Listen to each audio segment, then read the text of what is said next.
House of the Dragon Season 3 finale opens with word reaching Rhaenyra that the man she declared dead is very much alive, and Sunfyre is alive with him. And Rhaenyra is rattled. She's pacing, she's crying, she wants to know how this could possibly have happened, because Aegon surviving doesn't just bring an enemy back into the war. Rhaenyra told the realm he was dead, now he isn't. But Daemon doesn't just try to make her feel better. He tells her the realm understands one thing above everything else, and that is strength. And then he switches into High Valyrian. And that isn't random anymore. After Jace's death in Season 3, Episode 2, Daemon goes to High Valyrian. After King's Landing falls in Episode 3, he does it again. And during their confrontation in the Grand Sept in Episode 5, they go back to it. And now, in the season finale, with Aegon suddenly alive again, Daemon reaches for it one more time.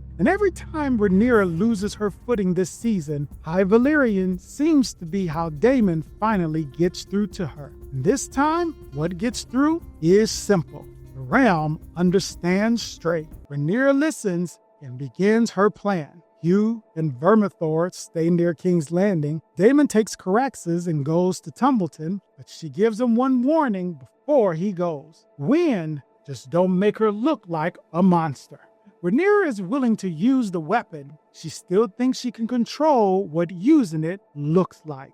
But choosing strength is one thing. The rest of this finale is about what Rhaenyra starts giving up to use it.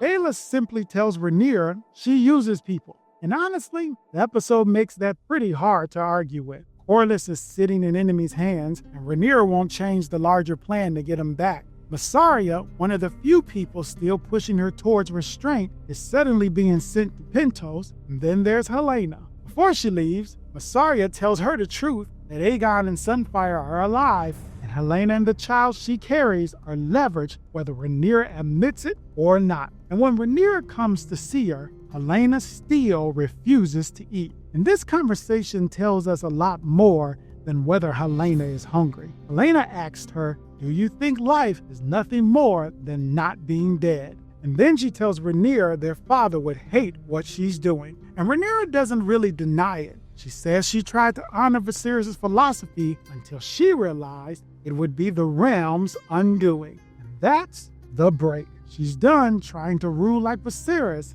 Then Helaena starts talking about a beetle. She says it appears around the beginning of the summer, blue, gold, and purple, beautiful enough to catch Helena's attention, but only found in King's Landing, where it survives on the waste left behind by other creatures. Rhaenyra pretends to be interested, and Helaena sees right through it. You don't care about it, you're pretending. And Helena's beetle doesn't read like a prophecy this time. It reads like a mirror. She sees beauty in a creature surviving on the waste of King's Landing because, in a strange way, that is what Helaena has become. Rare, overlooked, and forced to live inside the ruin everyone else has made. But Rhaenyra doesn't see it. Helaena does, and tells Rhaenyra all the things you care about are ugly. And when Helaena still refuses to eat, Rhaenyra has the guards force feed her. No argument changes her mind. No mercy gets another chance. Rhaenyra has decided what needs to happen,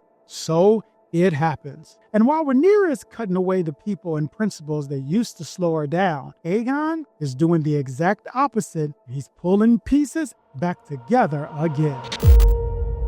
At Harrenhal, Aemon finally asks Alis why she cares whether he lives. And the show gives us its clearest answer yet about Alis Rivers. She tells him when Balerion burned Harrenhal more than a century ago, her son survived the dragon fire but never recovered. She tried everything to save him, but nothing worked. When he died, Alis tried to follow him, but instead, she says that she became cursed and bound to Harrenhal. And Aemon catches the impossible part immediately. That was more than 100 years ago. So whatever the show has made Alis, she has been tied to that castle far longer than any normal life should allow. But the placement of that story is even better than the reveal. Alis just told Aemon about somebody who survived being horribly burned by Sunfyre. And Aemon believes his own brother did not. Then Aegon lands in Harrenhal on Sunfyre, and everything between those two brothers flips in an instant. Aemon was the one with Vhagar, the one with power, the one who almost burned Aegon to death. Now, Vhagar is gone, Aemon is broken, and the brother he thought he killed is standing in front of him giving orders. Aegon wants him to find Vhagar, bring Daemon back under his banner, and then come with him to take King's Landing and Rhaenyra's head on a spike. Forgiveness may come later. Rhaenyra started this episode terrified that Aegon survived. What she doesn't know is that he didn't just come back to survive. He came back with a plan. And so while Aegon starts rebuilding his claim at Harrenhal, Rhaenyra answers by trying to make hers impossible to question in King's Landing.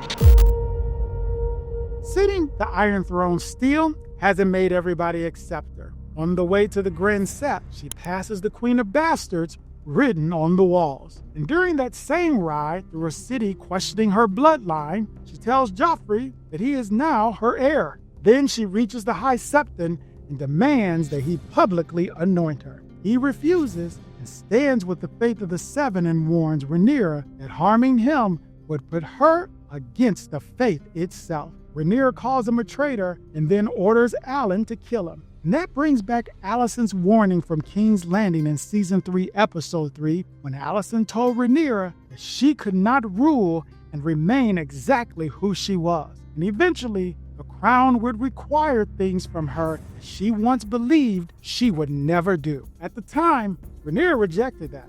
5 episodes later, she is ordering the High Septon killed because he would not bless her rule. But killing him still does not solve Rhaenyra's real problem. If the faith won't tell the people she was chosen, Rhaenyra decides to give them another reason to believe it. She tells King's Landing about the Song of Ice and Fire, about the darkness coming from beyond the wall, and Game of Thrones viewers know exactly what and who she means. But Viserys gave Rhaenyra that prophecy as something the crown had to carry. Rhaenyra is now using it to explain why the crown has to be hers. High towers don't have the dragons to face what is coming. She does. Then she takes it one step forward and declares herself the prince that was promised. So Rhaenyra just stood on the front of King's Landing and told them dragons are the reason they need her. But at Tumbleton, the war is about to make that argument a lot more complicated.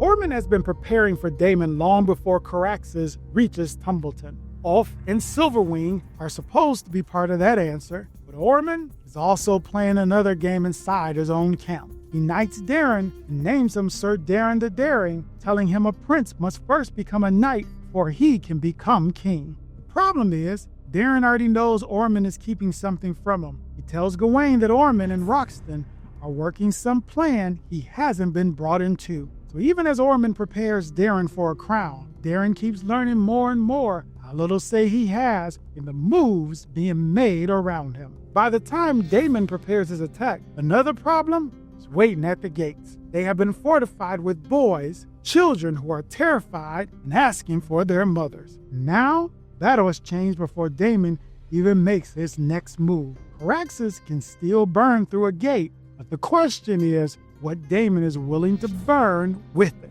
Then Gawain brings him another option. He returns Corlys as a token of good faith and come to sue for peace. Rhaenyra keeps the realm, Daemon keeps Old Town. And Corlys even tries to strengthen the offer by suggesting Daemon marries Rhaenyra. But Daemon refuses. And when Corlys starts vouching for the terms Gawain has brought on Daemon's behalf, Daemon doesn't send Corlys back with him. He takes Corlys as his own prisoner. So whatever chance there was of stopping this before it gets worse, that is gone. And it gets worse fast. Daemon learns Ulf cannot be found. Then Hugh arrives at Tumbleton with Vermithor when he is supposed to be guarding King's Landing. Neither of those things is part of the plan Daemon came to Tumbleton with. Meanwhile, Ormond is searching for Ulf too. And when he finally finds him, Ulf is drinking and sleeping on a toilet. Ormond drags him out, beats him, and humiliates him in front of everybody before ordering him on to Silverwing.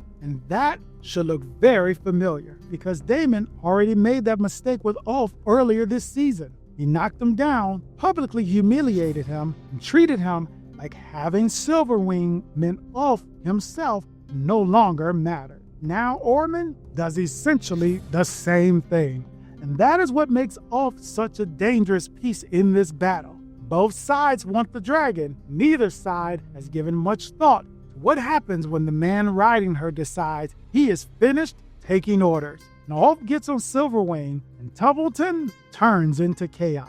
He doesn't make some clean, heroic turn from black to green. He burns through both sides. Black soldiers, green soldiers, civilians, women, and children caught underneath it. Ormond dies, Roddy the Ruin dies, and Daemon is left looking at a town that's been destroyed by one of the very dragons that was supposed to give Rhaenyra the advantage. That is what makes the Battle of Tumbleton bigger than who technically wins the battle. Rhaenyra spent this finale deciding that strength is what the realm understands. But Tumbleton shows how quickly that strength can become somebody else's problem once the person holding it decides that he doesn't belong to you anymore. Then we find Hugh left the post Rhaenyra gave him because his wife was trapped inside Tumbleton. He gets there, he finds her, and he's too late. Then Gawain starts searching through the aftermath for Darren, the prince Ormond knighted before the battle. Boy, he was preparing to make king, is nowhere to be found. But the finale isn't finished taking pieces off the board. Back in King's Landing, Rhaenyra is about to find she's lost someone no army can bring back. Rhaenyra finds out that Helaena has jumped from the window in the Red Keep in a moment that immediately echoes Harmon's death in Game of Thrones. And while that is happening, Alicent is walking through a field filled with blue butterflies tied to the blue outfit that Helaena is wearing. We find that back in Season 3, Episode 2, Helaena noticed them when they appeared out of season. Now, they are everywhere. Then Rhaenyra enters Helena's room and picks up the tapestry she left behind. Two images are waiting for her. First, Helena's own death. Then Rhaenyra, crowned, sitting the Iron Throne, surrounded by dragons and fire, with blood running from her and pooling around the throne. And that matters because just one episode earlier, Rhaenyra was practically begging Helaena to tell her what she saw. She wanted Helaena to confirm she was meant to rule. At the time, Helaena refused, but now she finally gives Rhaenyra an answer. Yes, Rhaenyra gets the crown. Yes, she gets the Iron Throne, but Helaena doesn't stitch a coronation. She stitches the bill. Because Rhaenyra sees confirmation, but Helaena, she sees the cost. The blood is coming from Rhaenyra herself, down her hands, around the throne. But whatever comes next, Helena's vision makes one thing hard to ignore. Rhaenyra getting what she wants, and Rhaenyra paying for it, appears to be part of the same picture. And so after everything this finale has just changed, that leaves a much better question than who has the stronger claim. Final season started tomorrow. The only thing that mattered was where the board stands right now. Would you rather be Rhaenyra sitting the Iron Throne or Aegon riding back into the game on Sunfyre? What's your take on this final episode? Drop it in the comments. And if you enjoyed this breakdown, like this video, subscribe to the channel, and if you're curious for more, click the video on your screen to watch the next breakdown now. This is Thrones and Ladders. Every climb has a cost, and in this Game of Thrones, power always collects.